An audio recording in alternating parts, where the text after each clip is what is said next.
যাচ্ছি আমি যেখানে যোগা শিখি সেই দিদির বাড়িতে কীর্তন হচ্ছে, তাই সবাইকে ডেকে একসঙ্গে সবাই মিলে গেলাম।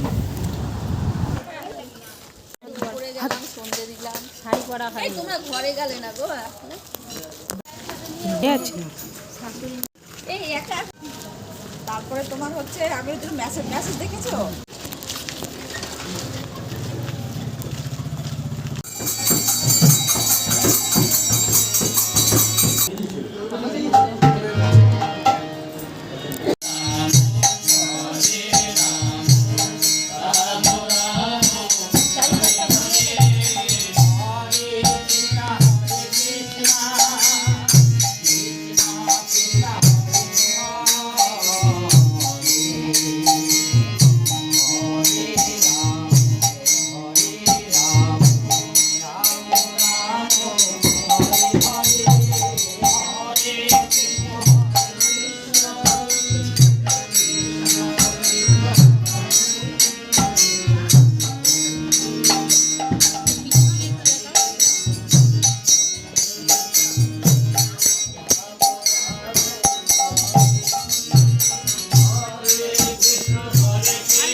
সোমা আমি নামে পুজো দিয়ে দিয়েছি, কিন্তু নাম দিয়েই পুজো দিয়েছি, ঠিক আছে? কিন্তু উল্টে যাচ্ছে তো পুরো মামি। আচ্ছা সোমার